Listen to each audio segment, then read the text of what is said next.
할렐루야. 사랑하는 아가교회 성도 여러분, 안녕하십니까? 이 시간 여러분과 경건의 시간 교제를 나누도록 하겠습니다. 오늘 우리가 나누게 될 하나님의 말씀은요, 누가복음 13장에서 22절부터 35절까지 있는 말씀 내용입니다. 오늘 말씀 내용 24절은 이렇게 기록합니다.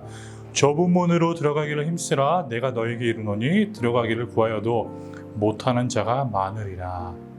좁은 문으로 들어가라. 이 좁은 문은 어떠한 문일까요? 즉 예수 그리스도가 말씀하시는 십자가의 문이라고 저는 이 말씀을 통해서 여러분께 알려드리고자 합니다. 우리가 가는 이 세상에서는 우리가 다양한 선택을 할 수 있지만, 즉 우리가 하는 그 선택 속에서 주님이 원하시는 선택을 하는 것이 우리가 좁은 문으로 들어가는 것입니다.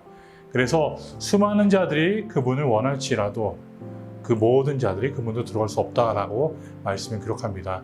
즉 하나님이 선택한 자들만이 이 길을 들어설 수 있고 이 문으로 들어갈 수 있다라고 주님은 말씀하십니다.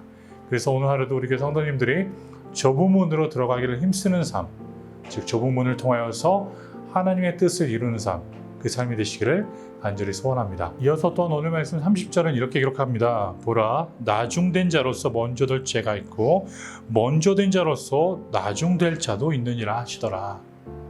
이것은 우리에게 어떤 의미로 다가올까요? 즉 우리는 이스라엘 백성들, 유대 백성들을 생각해 보면 됩니다. 유대인들은 자신들이 선택받은 백성이다라고 선민의식으로 많은 선지자들을 죽이고 그들을 배척하였습니다. 그래서 오늘 말씀 내용이 그 상황을 다루고 있는 것이죠. 즉 너희들이 먼저 되었다고 생각하지만 나중된 자들보다 더 못한 존재가 될 수 있다라고 말씀을 우리에게 보여주고 있는 것이죠.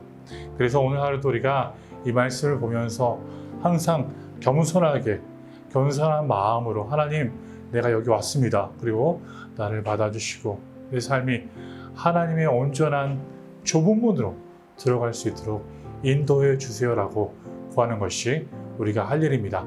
우리는 선택받은 백성이지만 우리는 그 가운데 겸손한 선택받은 백성이 꼭 되어야 합니다. 이어서 오늘 말씀 33절은 이렇게 기록하죠.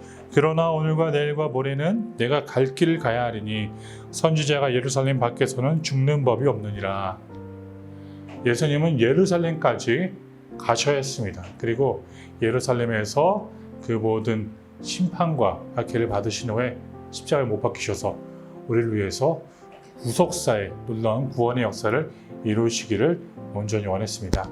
오늘 말씀의 내용처럼 오늘 말씀 보게 된다면 그러나 오늘과 내일과 모레는 내가 갈 길을 가야 하리니, 주님은 갈 길을 끝까지 인내하시며 가셨습니다.